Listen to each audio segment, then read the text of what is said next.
pemirsa, kembali lagi di Ruang Demokrasi terkait dengan wacana pemerintah untuk memindahkan ibu kota. Saya ke Pak Ricardi, pengamat kebijakan publik. Pak Ricardi, tadi kita sempat membahas terkait dengan, ini nggak cuma pembahasan tadi pematangan skenario anggaran begitu dari eksekutif sendiri, tapi masyarakat melihat, waduh ini akan muncul nih begitu ya, adu kuat lagi politik begitu ya, apalagi kita bicara mengenai restu dari DPR sendiri. Gimana Pak Ricardi melihatnya? Ya, tentu saja itu pasti terjadi ya. Pertama adalah masalah anggaran ya. Anggaran menentukan DPR kan. Ya, DPR di sini, dan itu kan juga penuh dengan berbagai pertimbangan dan juga berbagai hal-hal yang perlu diperhatikan ya. Nah, juga yang perlu diyakinkan adalah bagaimana kalau seandainya ini menjadi program atau menjadi sebuah agenda penting dari pemerintahan berikutnya, apakah ini Jokowi ya, Presiden Jokowi yang saat ini leading ya di KPU. Nah, ini akan jadi bisa meyakinkan ya dari DPR ini memang prioritas.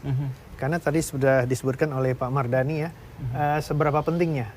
Karena dengan anggaran yang hampir 25% dari APBN, itu bukan hal yang kecil ya. Apalagi tadi juga sudah disebutkan, kita pun juga sedang defisit anggaran kita juga cukup jadi perhatian berbagai pihak ya.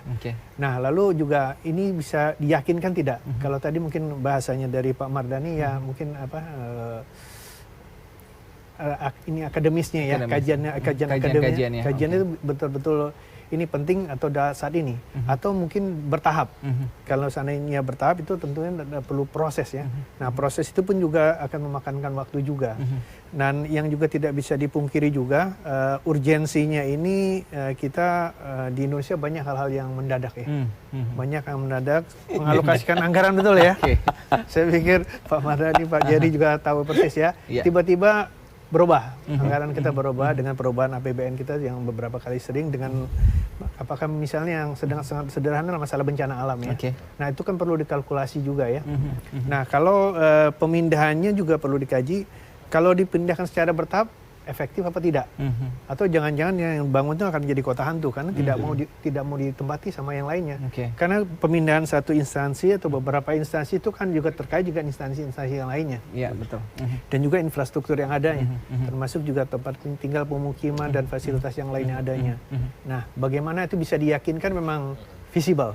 Nah, di sini timnya Pak Jerry, coba gimana Pak Jerry? Sudah cukup meyakinkan belum sih alasan dari eksekutif ini? Pertama, kalau kami melihat ya, Pak Jokowi dan tim dan juga teman-teman di eksekutif itu kan melihat adanya urgensi sebetulnya. Kenapa? Karena memang harus ada political will dari pihak pemerintah khususnya untuk memberlakukan dan mengeksekusi ini. Kenapa begitu? Karena kalau tidak ada niat atau political will yang ada menunjukkan keberpihakan untuk menunjukkan pemindahan ibu kota ini nggak akan pernah dilakukan.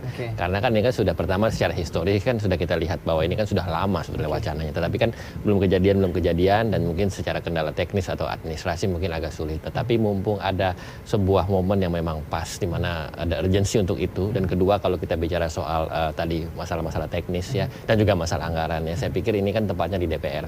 Dan DPR RI tentu teman-teman di DPR kan mayoritas yang saya tahu ya, apalagi partai politik fraksi pendukung pemerintah yang dominan ya. Dan juga saya senang tadi Pak Mardhani menyampaikan itu rasional tadi. Penjelasannya adalah fraksi PKS, saya senang kalau memang menyampaikan sikap seperti itu, artinya tidak melihat ini sebagai isu sebelum Pilpres. Justru ini isu yang memang rasional, yang memang menjawab kebutuhan masyarakat dan juga menjawab kebutuhan bagaimana efisiensi pemerintahan kalau nanti itu ditempatkan di tempat yang baru. Tetapi yang paling penting sebetulnya, catatan yang ingin saya sampaikan adalah bagaimana pemindahan itu jangan hanya terkesan parsial. Ya, pemindahan itu memang harus komprehensif dan jangan nanti begitu pindah itu meninggalkan masalah yang baru, atau jangan nanti begitu pindah nanti mau pindah lagi ke tempat lain. Artinya harus direncanakan secara komprehensif begitu. Catatan dari Pak Jerry ini di DPR mayoritas begitu ya. Artinya gitu.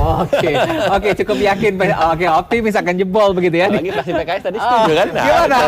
Gimana Pak Mardhani dari PKS? Kalau PKS itu menolak pun karena ada rasionalitasnya, menerima juga karena ada rasionalitasnya. Rasional berarti. Karena kami diajarkan dalam pengajian kami ya, Islam itu dinul ilmi, pakai ilmu. Jadi kalau Pak Jokowi bisa menaklukkan kami dengan alasan yang rasional bahwa dari sini akan ada pertumbuhan ekonomi 10%, misal dari sini akan ada pemerataan yang rasio Gini kita turun ke 0,3 ya dari 0,38. Dari sini akan ada pusat-pusat pertumbuhan ekonomi baru.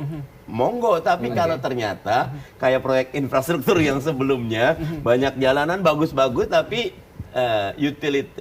disebutnya jumlah penggunanya tidak optimal, ya sayang. Harusnya kan orang berpikir bikin industri dulu, bagus, baru jalanan. Pak Jokowi sih orang baik, jalanan dulu gitu loh. Gitu ya. Tapi ini saya respon nggak sedikit. jalan-jalan. Jalanan dulu Saya tapi respon nggak sedikit. jalan-jalan. Nah, kalau merespon sedikit tadi ya, sedikit off topic, tapi nggak apa-apa. Saya respon soal infrastruktur. Nah, kebetulan kampung saya di Sulawesi Utara, di Manado, udah gitu kan kita kalau di Sulawesi Utara itu ada 15 kabupaten kota. Kita merasakan betul, Mas. Artinya bagaimana infrastruktur dibangun itu memberikan banyak sekali bantuan dan juga manfaat yang positif dan juga akses dan konektivitas yang baik. Contoh Tapi tadi nggak jalan-jalan. Nah, ini begitu, saya kasih contoh saja dapil saya. Misalnya di daerah pemilihan saya itu di Sulawesi Utara kan, itu dari satu titik dari kota Manado misalnya, kita mau ke daerah Bola Mongondo itu sekitar 6-7 jam jalan darat.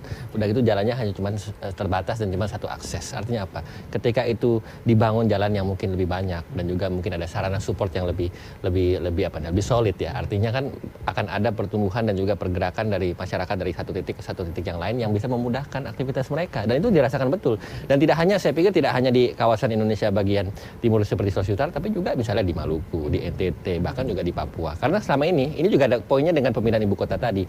Karena selama ini pembangunan itu terkesan Jawa sentris yang tadi Pak Mardhani bilang. Artinya mungkin terpusat di daerah Jawa dan sekitarnya, sementara mungkin di daerah yang lain yang non Jawa itu mungkin agak sedikit kurang begitu berkembang. Nah, ini justru ini alasan yang tepat. Bagaimana bukti yang saya tadi sampaikan misalnya di Sulawesi Utara itu sudah terbangun, bisa juga diterapkan di Kalimantan misalnya. Contoh Kalimantan kan kita lihat Pak Jokowi sampaikan waktu rapat kabinet pada saat itu kan, tingkat pertumbuhan penduduknya dan tingkat persebarannya itu sangat jauh tertinggal dari pulau lain. Nah, saya pikir ini yang menjadi alasan filosofisnya bagaimana pertumbuhan ini bisa meningkat. Belum sih begitu alasan-alasan ini Pak Mardhani? Sangat belum meyakinkan. Ini kita tambah. Oke. Gini ya, kita merasakan manfaat, tapi tugas pemerintah itu bukan cuma memandang dari satu sisi. Ada efek kepada pertumbuhan ekonomi tidak, ada efek kepada industrialisasi tidak, ada efek kepada peningkatan kapasitas sumber daya manusia. Nah, jadi hitungannya tadi kalau cuma milih baik buruk, bikin infrastruktur indah, tapi kita pengen yang terbaik dari semua kajian. Dan untuk itu, karena ini domainnya kajian publik, libatkan publik. Forum rektor bisa diundang, para planologi terbaik diundang, semua dengerin dulu, buka hearing publik, kasih kabar Pak Jokowi duduk diri menemani rakyatku gitu. Kita begini bla bla bla. Indah itu gitu. Tanggapi sedikit boleh ya. Gimana? Tadi kalau Pak Mardhani bilang mungkin belum meyakinkan atau mungkin belum memberikan manfaat. Kenapa? Mungkin beliau ini kan banyak di Jakarta, ya kan. Jarang ke Indonesia bagian timur. Kalau saya kan dari kampung, dari Indonesia bagian timur, kita keliling daerah itu, Mas.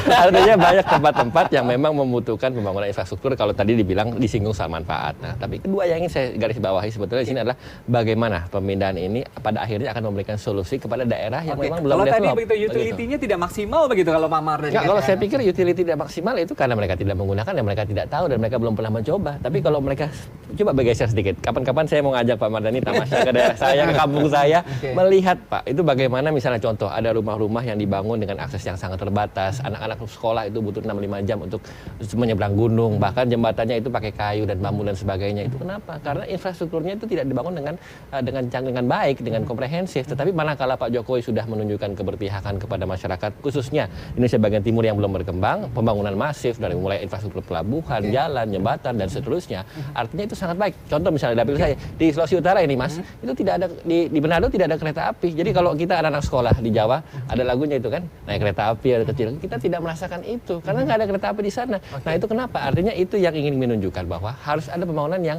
berkeadilan ya, dan juga pemerataan yang memang harus dilakukan, dan mulai ada political will dari pemerintah untuk dikasih dan juga bangun dan juga di start di pulau-pulau atau mungkin tempat-tempat yang memang selama ini tidak mendapatkan perhatian. Nah, saya pikir itu menjadi tolak ukur bagaimana menjadi dasar dan juga basis bagi pemerintah untuk bisa memindahkan ibu kota kepada kawasan yang memang belum berkembang dan akan menjadi berkembang dan menjadi maju.